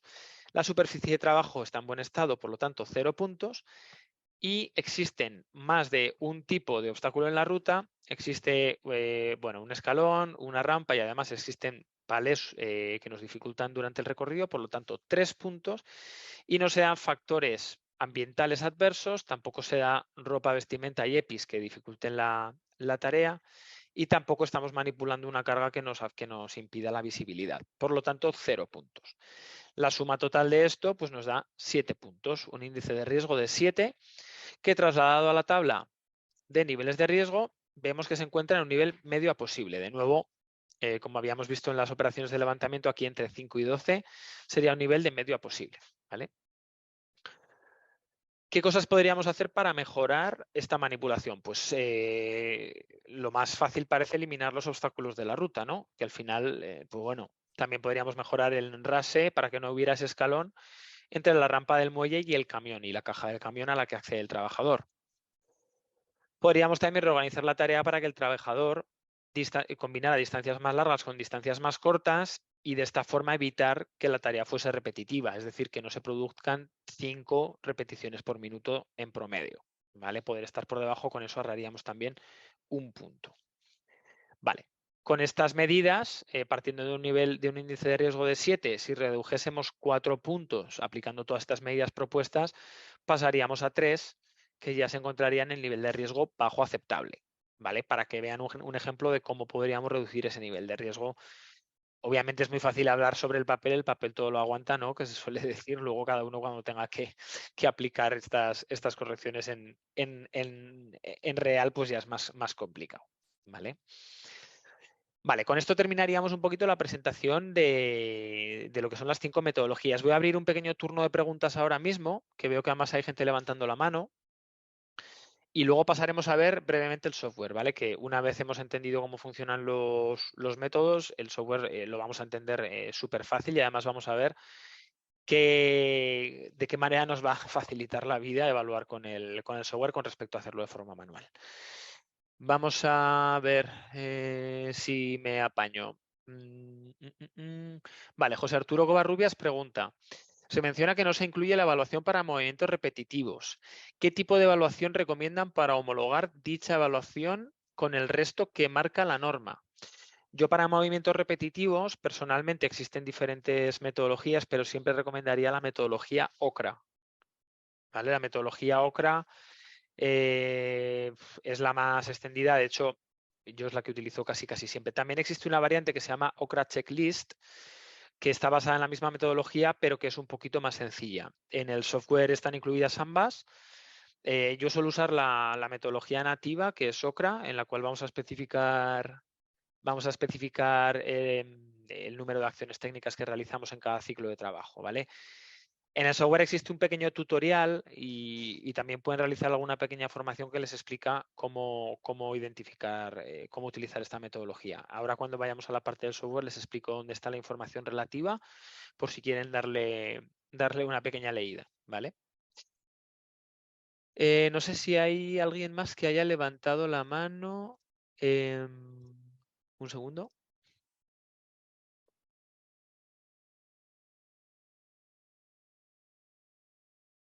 Tenemos una pregunta de Diego, de César Daniel, que no la Ajá, contesté en su momento, pero rápido la contesto para que sigamos vale. avanzando, que nos pregunta que si las inspecciones por parte de la Secretaría son anunciadas. Recuerden que las extraordinarias no, o sea, nos van a llegar con una orden de inspección emitida un día antes y estas inspecciones extraordinarias básicamente van a cubrir la totalidad. Ahorita estaba viendo el acta de inspección de esta empresa y incluye inclusive la norma 36, la norma 35, perdón, no la norma 36, hasta ahí se queda, ¿no? Las inspecciones ordinarias, esas tienen que ser notificadas con 72 horas de anticipación. Adelante, Jorge. De acuerdo. Un segundo.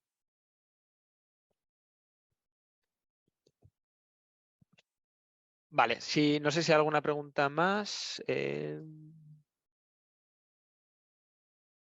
Yo creo que no, ¿no?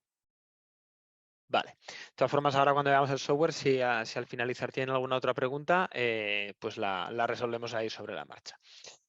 Vale, vamos a ver ahora lo que sería la parte del software. Un segundito.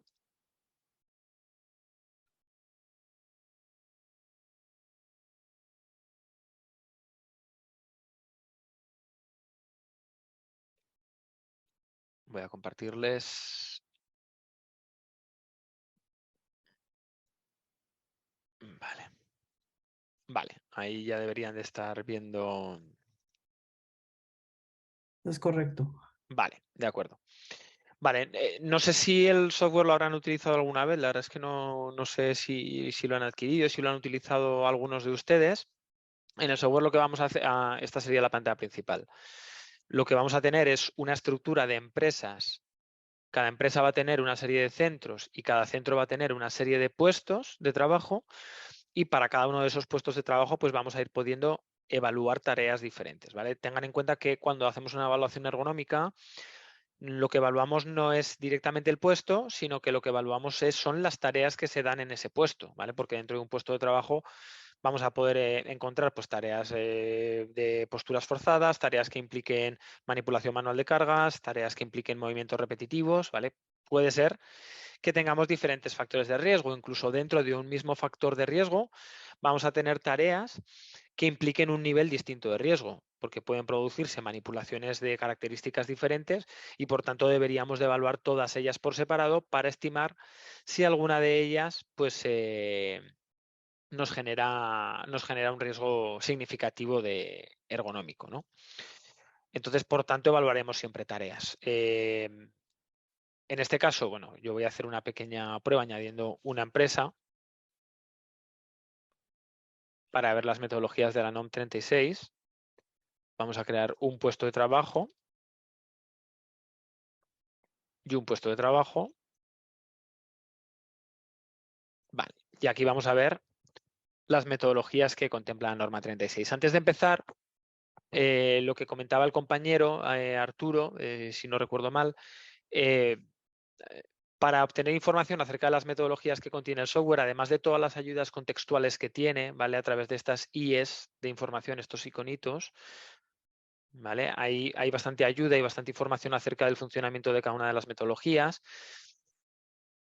En este botón de tutoriales, aquí van a poder encontrar el uso de cada una de las metodologías en el software, ¿vale? Similar a lo que voy a explicar yo, pero bueno, es más enfocado al uso dentro del software.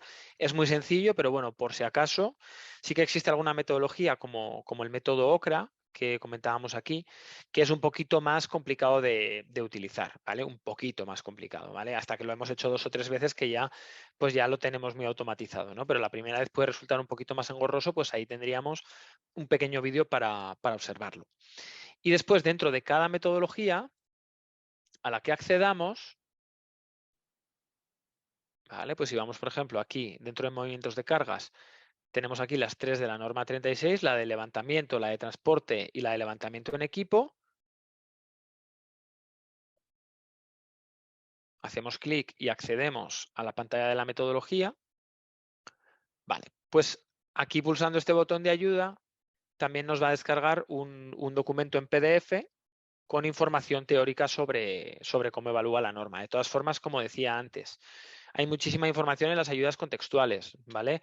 Por ejemplo, aquí en resultados de las evaluaciones, si pulsamos la ayuda contextual, se nos va a desplegar la forma en la que la metodología calcula, ¿vale? Si tenemos alguna duda. Luego, en cada una de las características de levantamiento nos va a explicar también qué niveles de riesgo tiene en cuenta lo que hemos visto durante la presentación en función de lo que seleccionemos, ¿vale? Por lo tanto, pues bueno, que tenemos prácticamente toda la información que necesitamos para entender lo que estamos evaluando. ¿Mm? Vale. Por ejemplo, en este caso concreto, vamos a ver un ejemplo de levantamiento y otro de empuje y tracción. Vamos a crear una tarea. Comentábamos que tenemos que evaluar por tareas al final, ¿no? El puesto de trabajo. Pues supongamos que tenemos una tarea. Traslado de cajas desde el palé hasta la estantería.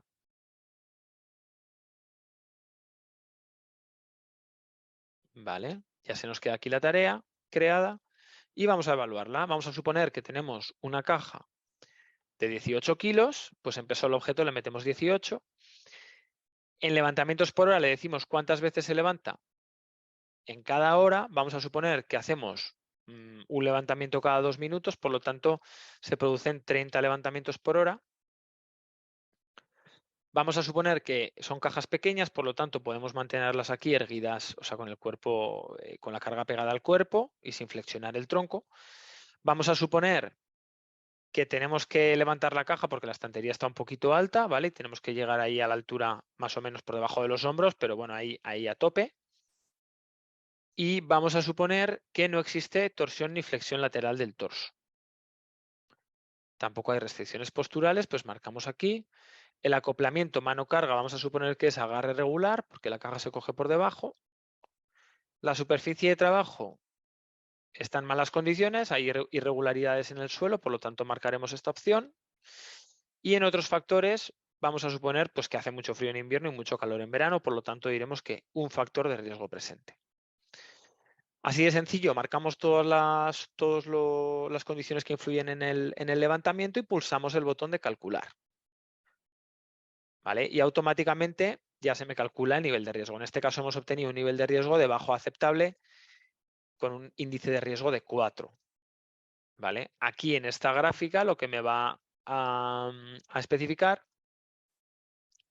son los factores sobre los que tengo margen de mejora. Cuantos más puntos añada un factor al índice de riesgo, pues más alta será esta barra y esto se pondrá pues en rojo, naranja o amarillo en función de la severidad del factor. En este caso, la verdad es que los factores son bastante favorables, ¿vale? Por lo tanto, solamente tenemos 4 factores que están penalizando con un punto cada uno la manipulación, ¿vale? Pero podría ocurrir que si el peso en lugar de ser de 18 kilos fuese de 40, vamos a hacer la prueba,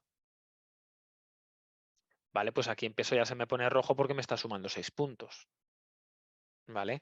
Cada vez que hacemos una evaluación de este tipo, podemos variar cualquiera de los factores del levantamiento y pulsando el botón de calcular lo que hacemos es guardar los cambios y hacer el cálculo del nivel de riesgo. ¿Vale? Es así de sencillo.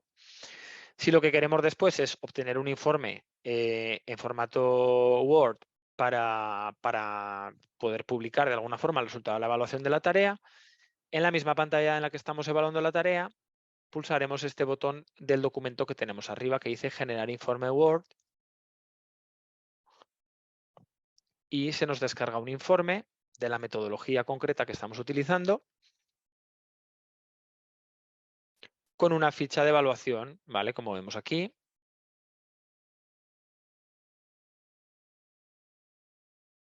Y con todos los, el nivel de riesgo y todas las características que hemos metido en el propio levantamiento, ¿vale?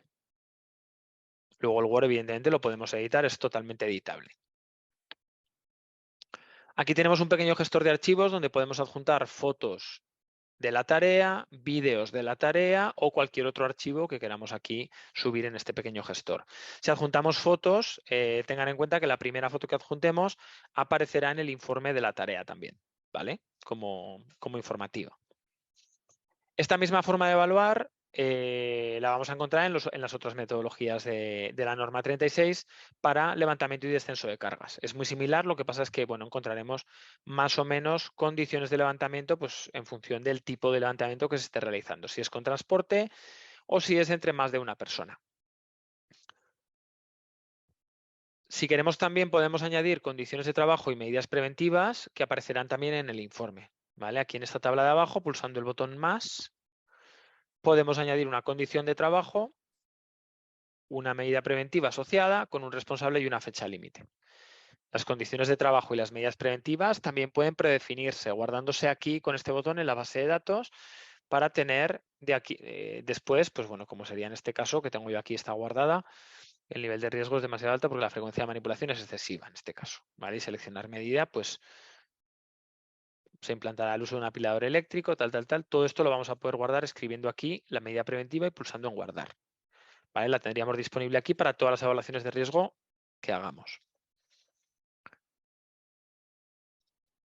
Vale, vamos a ver ahora un pequeño ejemplo con la metodología de empuje y tracción. Vamos a utilizar, por ejemplo, la de empuje auxiliar. Movimientos de empuje y tracción aparecen aquí en este apartado de movimientos de empuje y tracción. Además de la norma ISO y las tablas de Snook y Cirilo, que esta es la primera metodología que hubo de empuje y tracción, aquí se incluyen las de la norma 36. Por ejemplo, si es con equipo auxiliar, seleccionaremos esta de aquí. Hacemos clic.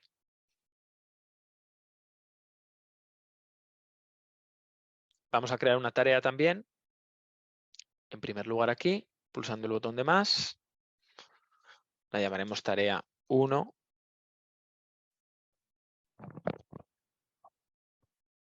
Vamos a suponer que se está realizando con una traspaleta eléctrica, con una traspaleta manual, perdón. En tipo de equipo auxiliar elegiremos este de aquí, grande, dirigible o sobre rieles. Simplemente haciendo clic en la imagen ya nos va a señalar. Aquí de nuevo tenemos diferentes ayudas contextuales, ¿vale? Que nos explica un poquito los límites de kilos en función del tipo de equipo auxiliar utilizado. Vamos a suponer que la postura, al tratarse de una traspaleta, que el mástil es regulable en altura, pues va a ser siempre buena. El acoplamiento de la mano carga va a ser también bueno. Marcamos esta opción. El patrón de trabajo, vamos a suponer que no es repetitivo. Vamos a suponer que el peso es de 1000 a 1500 kilos. La distancia por viaje es más de 30 metros. El equipo auxiliar se encuentra en muy malas condiciones. Marcaríamos la última opción. La superficie de trabajo está seca en su mayor parte, pero existe algún tipo de pendiente o algún tipo de irregularidad. No existen obstáculos en la ruta. Y existe un factor porque hay una gran cantidad de ruido durante la manipulación. Vamos a suponer un factor de riesgo presente. Marcamos un factor y pulsamos el botón de calcular. Vale. Nos aparece un nivel de riesgo alto. Y aquí vemos, pues, de nuevo, qué factores son los que están penalizando más. En este caso, el peso, que penaliza 4 puntos, la distancia penaliza 3 puntos, la condición del equipo auxiliar, en este caso, penaliza 4 puntos al indicar que está en malas condiciones, que está deteriorado. Y, por su parte, la superficie de trabajo, que era irregular, penaliza 1 punto. Y el hecho de que exista, en este caso, ruido, penaliza otro punto más, ¿vale? Pues bueno, esto de alguna forma nos da pistas sobre qué factores deberíamos de actuar o tenemos un mayor margen de mejora si queremos rediseñar un poco la tarea, ¿vale? Por lo demás, ven que funciona de la misma manera que el método utilizado antes, ¿vale? Aquí lo mismo, podemos añadir en todas las metodologías, por supuesto, condiciones de trabajo y medidas preventivas. Si desean sacar un informe global del puesto de trabajo, vamos a volver aquí a la casita, a la pantalla principal.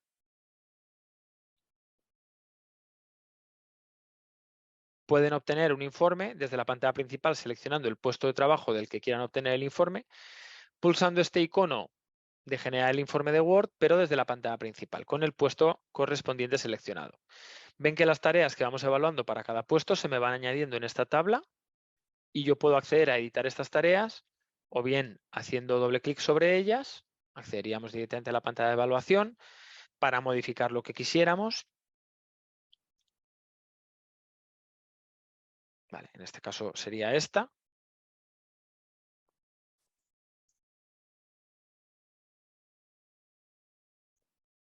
O bien si la quieren eliminar pulsando el icono de la papelera, ¿no? Lógicamente. Aquí iríamos acumulando todas las tareas y aquí me da un mapa con el nivel de riesgo, ¿vale? El método utilizado, el nivel de riesgo y el factor de riesgo que estamos, en este caso, evaluando. Si sacamos un informe de lo que, bueno, si queremos sacar un informe de más de una tarea, pues pulsamos ese botón y aquí podemos seleccionar qué puestos de trabajo queremos tener en cuenta en el informe. En este caso voy a ser de la empresa seleccionada siempre, ¿eh? Especifico el centro, el puesto, en este caso solo hay un puesto, le daríamos con esta flechita a moverlo a los seleccionados, ya me sale ahí el puesto 1 y cuando hubiera puesto todos los puestos que me interesan ahí para el informe, pulsaría el botón de imprimir selección. Se me va a generar un informe con las dos fichas, en este caso va a haber dos porque hemos evaluado dos tareas, con las dos tareas que hemos evaluado. En este caso el informe pues viene con portada y viene con un poquito más de texto inicial, una pequeña introducción, ¿vale? De los factores de riesgo, un pequeño mapa de riesgo del puesto, ¿vale? Y en este caso pues las fichas de las dos tareas en este caso que hemos evaluado, ¿vale?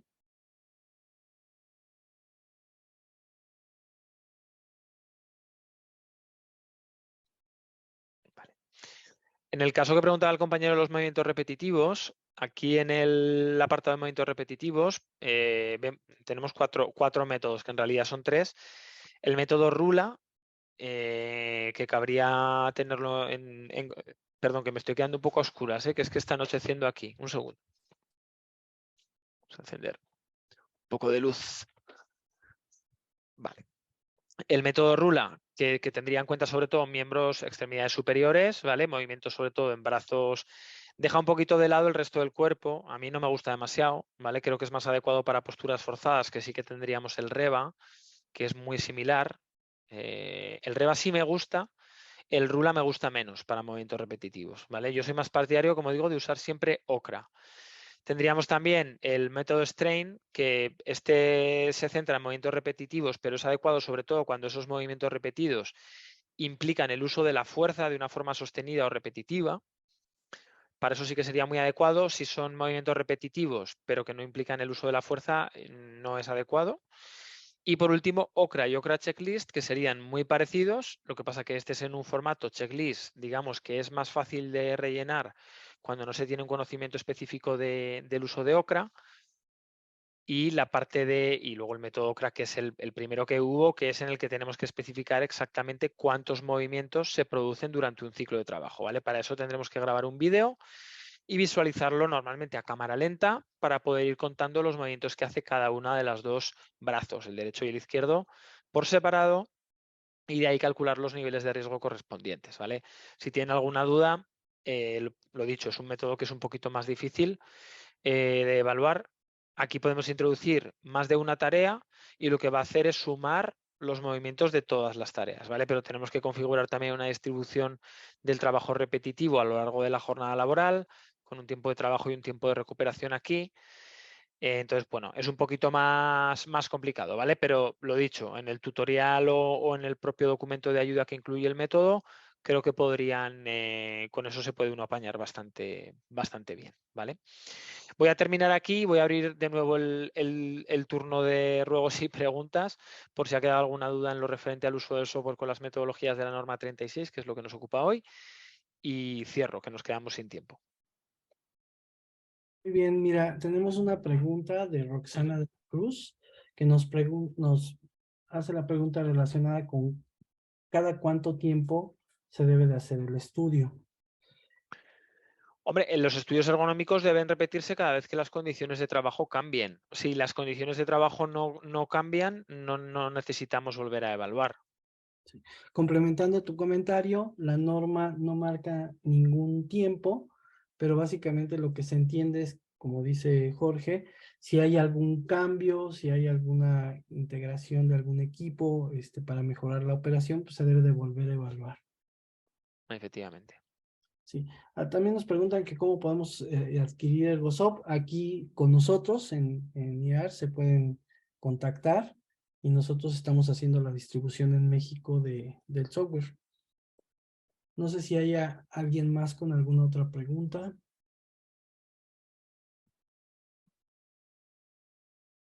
Pues creo que sería todo, no sé, Jorge, no sé si quieras agregar algo.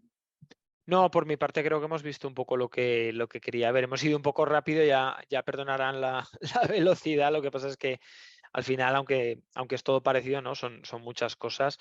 Pero bueno, espero que les haya servido pues para que les haya quedado un poquito claro, un poquito más claro por lo menos la parte práctica de aplicación de la norma 36. Yo mi recomendación es que siempre que sea posible en México utilizar este tipo estas metodologías que hemos visto, ¿no?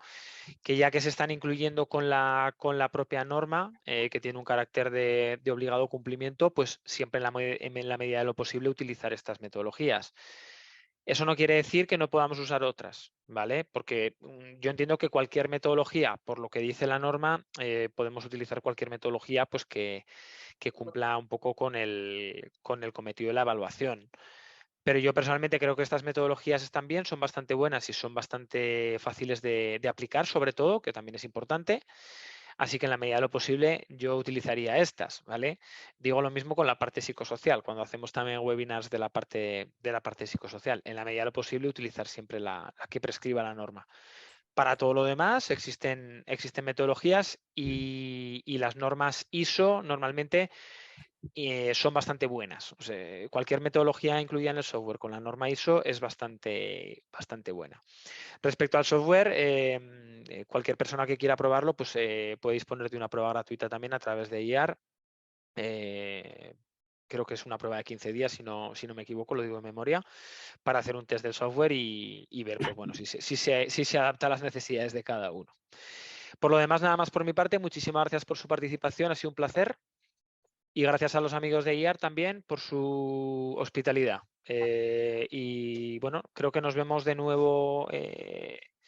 No sé si en diciembre tenemos otra webinar o en enero, pero bueno, creo que hay un calendario bastante completo de webinars que irán publicando puntualmente los compañeros. Sí, así es, Jorge. Pues sí, me parece que vamos a emitir una campaña la semana que entra con estas ligas para que ustedes puedan hacer una prueba por 15 días y pues puedan estar ahí manipulando ambos softwares, ¿no? GoSoft y Psicosoft. Y pues estaremos en contacto con todos para tenerlos al tanto de cualquier actualización o tema específico. Pues muchas gracias, Jorge. Buenas Gracias a tardes ustedes. en España y estamos a la orden. Buenos días y buen fin de semana. Igualmente. Hasta luego. Gracias. Adiós. Gracias a todos. Gracias.